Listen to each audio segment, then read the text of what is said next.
आपने अभी विगत दिनों देखा होगा, बलरामपुर जिले में, उत्तर प्रदेश के बलरामपुर जिले में जलालुद्दीन उर्फ छांगुर के षड्यंत्रों को आपने देखा होगा। किस रूप में वह व्यक्ति कालनेमी बनकर के उस पूरे क्षेत्र में षड्यंत्रों को अंजाम दे रहा था। नाम उसका, जब कार्रवाई हो रही थी और हम लोगों ने लगभग 3 वर्षों से अपनी टीम को बिठाया हुआ था अलग अलग जगह की, भाई देखो इसकी गतिविधि को वॉच करना है, देखना है, और वक्त आने पर फिर जब पूरा मटेरियल इकट्ठा हो जाएगा तो हमारी प्रभावी कार्रवाई होगी। 3 वर्ष से हम लोग लगातार कर रहे थे। लगातार मैं हर महीने इसकी समीक्षा भी करता था, क्या प्रोग्रेस है, क्या प्रोग्रेस है, क्या प्रोग्रेस है। और प्रोग्रेस जब तक अंजाम तक पहुंचता, वो 6 महीने पहले वहां से भाग गया। मैं नाराज हुआ टीम पे कि भाई ये तो पूरा हमारा तो पूरा मिशन ही फेल हो रहा है।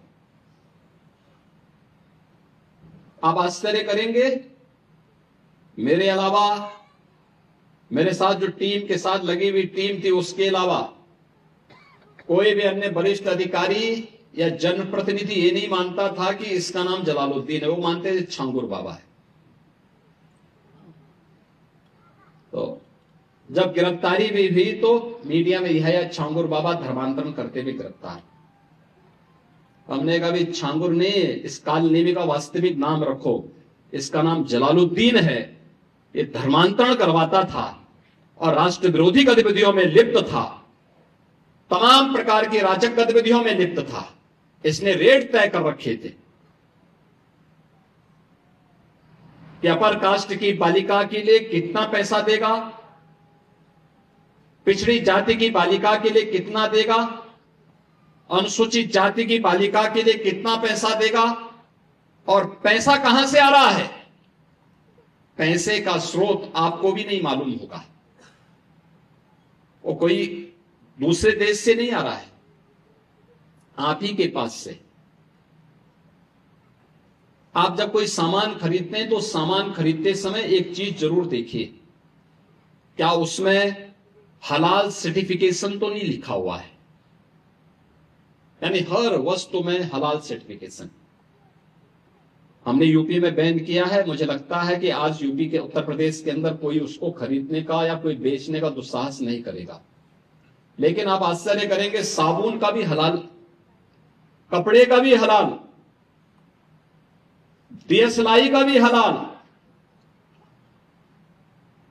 मैं पहुंचक था, एक अधिकारी बोला साहब इसमें, मैंने कहा भी देखो नहीं नहीं नहीं, एक षड्यंत्र है भाई।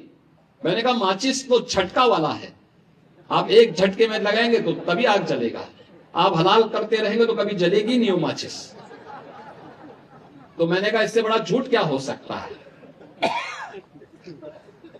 आप सोचो, और हमने जब कार्रवाई प्रारंभ की, 25,000 करोड़ रुपए देश के अंदर हलाल सर्टिफिकेशन से होता है, और भारत सरकार की या राज्य सरकार की किसी भी एजेंसी ने उन्हें मान्यता नहीं दी है।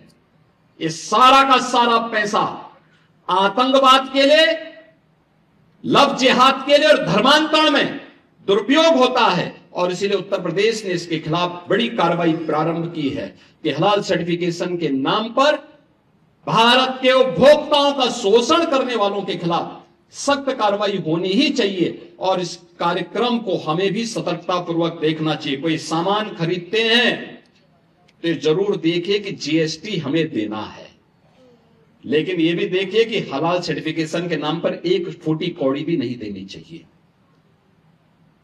क्योंकि जितना पैसा जाएगा, ये सभी के सभी पैसा आपके खिलाफ षड्यंत्र में वह जाने वाला है, और यही होता है। और ये बड़ा षड्यंत्र किस स्तर पर हो रहा है। छांगुर एक नमूना के रूप में जलालुद्दीन को हम लोगों ने बलरामपुर में गिरफ्तार करके जेल के अंदर भेजा है। ऐसे जलालुद्दीन, ऐसे छांगुर आपके अगल बगल के भी क्षेत्र में कहीं ना कहीं बैठे होंगे, छुपे होंगे, छद्म भेष में छुपे होंगे, अन्य रूप में बैठे होंगे। उनकी गतिविधियों पर नजर रखना, उनको बहुत सतर्कता पूर्वक देखना। और जब वन डिस्ट्रिक्ट वन प्रोडक्ट की योजना हमने लागू की तो मैंने कहा कि गोरखपुर में औरंगाबाद का टेराकोटा को जोड़ लो, थोड़ा प्रजापति समुदाय के लोगों को इसी बहाने सम्मान मिल जाए। अखिलेश यादव ने कभी इनकी पीड़ा को समझा होता ना तो इतना बचकाना बयान नहीं देते। और इसीलिए कहते हैं, इसी के लिए कहा गया है ना कि गद्दी विरासत में मिलती है, बुद्धि नहीं मिलती है, बुद्धि नहीं मिलती है, उसके लिए प्रयास करना होता है।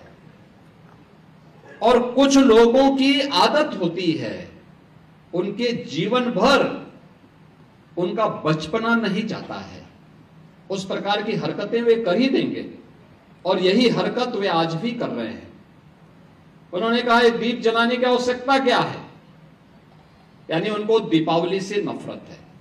यानी अब तक तो हम सोचते थे कि अयोध्या में राम जन्मभूमि से और हिंदू तीर्थों से ही इनको नफरत होगी। आप याद करिए, जब हमने ब्रज तीर्थ विकास परिषद का गठन किया था तो उन्होंने कहा था कि मैं सेफाई में दुर्योधन की मूर्ति लगाऊंगा। मैंने कहा कंस की भी लगा दीजिए। भाई हम तो भगवान कृष्ण की मथुरा को और वृंदावन को सजाएंगे, संवारेंगे, क्योंकि भाई हम लोगों के संस्कार है, ये हमारे संस्कार है। ये आपको कंस और दुर्योधन प्यारे हैं, आप उनकी लगाइए, ठीक बात है। और यही बात उन्होंने इस बार यहां पर भी कही दीपावली के अवसर पर। यानी वे रामद्रोही ही नहीं हैं, कृष्ण द्रोही भी हैं और सनातन पर्व और त्योहारों के द्रोही भी हैं। किस प्रकार का दोहरा चरित्र लेकर के लोग कार्य करते हैं, यही परिवर्तन है। कांग्रेस श्री राम को नकारती थी, श्री कृष्ण को नकारती थी। आज दुनिया अयोध्या में आकर के श्री राम जन्मभूमि में रामलला का दर्शन कर रही है और अभिभूत होती है। मैंने वह दृश्य देखा है जब अयोध्या धाम में 22 जनवरी 2024 को प्रधानमंत्री मोदी जी के कर कमलों से रामलला विराजमान होने के उपरांत उस दिन समाज के अलग अलग नेतृत्व वर्ग ने अयोध्या धाम में दर्शन किया था, रामलला का दर्शन किया था। लेकिन मुझे इस बात की जानकारी थी कि 5 लाख लोग अयोध्या धाम में पहले से ही रुके हुए हैं, अलग अलग आश्रमों में, अलग अलग स्थानों पर, और ये लोग अचानक दर्शन करने के लिए निकलेंगे। हम लोग प्रातः काल ही अयोध्या धाम पहुंच गए थे व्यवस्था देखने के लिए, क्योंकि श्री राम मंदिर पहले पहले बना था, अन्य कार्य भी चल रहे थे। अचानक भीड़ होगी, कैसे सब संभाली जाएगी व्यवस्था। मैं बहुत चकता, व्यवस्था में लगे हुए स्वयंसेवक और पुलिस के कार्मिक तो उस अभियान के साथ समर्पण भाव के साथ जुटे थे। लेकिन जो सबसे बड़ी बात मुझे देखने को मिली थी, देश और दुनिया से आया हुआ व्यक्ति जो आता था, कोई जमीन को चूमता था, कोई पिलर को पकड़ता था, किसी की आंखों से आंसू आ रहे हैं। हम पूछते थे आंखों से आंसू क्यों? मैं इसलिए पूछता था, ऐसा तो नहीं कि किसी ने इनके साथ दुर्व्यवहार किया हो या कोई अन्य घटना इनके साथ घटित हो गया हो। उन्होंने कहा साहब एक खुशी के आंसू है, हम कभी सोचते भी नहीं थे ये हो पाएगा, ये हो गया है, इसलिए खुशी के आंसू हैं कि हम भी रामलला के दर्शन कर पा रहे हैं। 500 वर्षों की किसी पीढ़ी ने, कई पीढ़ियां आई गई, लेकिन कोई दर्शन नहीं कर पाया, आस लगा करके चले गए। लेकिन ये हमारी पीढ़ी का सौभाग्य है कि हमें अवसर प्राप्त हुआ है और इसी के लिए कृतज्ञता ज्ञापित करने के लिए हम लोग आए हैं। ये मेरी खुशी के आंसू हैं। अगर उन भावनाओं को समझने का कार्य कांग्रेस ने किया होता, जिन्होंने सुप्रीम कोर्ट में एफिडेविट दिया था कि राम एक मिथक हैं, कृष्ण एक मिथक हैं, यानी एक काल्पनिक पात्र मान करके इन्होंने उस समय हिंदू आस्था को अपमानित करने का काम किया था, और समाजवादी पार्टी तो अपनी कृत्यों के लिए जीवन में कभी भी कोई भी श्री राम भक्त उसे माफ नहीं कर सकता। किस निर्ममता के साथ राम भक्तों पर गोलियां चलाई गई थी। जिन लोगों ने अयोध्या में राम भक्तों पर गोलियां चलाई थी, जो लोग रामलला की मूर्ति को राम जन्मभूमि से हटाने के लिए आदेश जारी करते थे, और जिन लोगों ने राम के अस्तित्व पर ही प्रश्न खड़ा करने का प्रयास किया था, आज उसी अयोध्या में जब लाखों लाख दीप प्रज्वलित होकर के प्रकाशमान होते हैं, एक नई आभा बिखेरते हैं, तो अयोध्या दुनिया की सबसे सुंदरतम आध्यात्मिक और सांस्कृतिक नगरी के रूप में अपनी आभा को दुनिया में वैश्विक पटल पर बिखेरती हुई दिखाई देती है।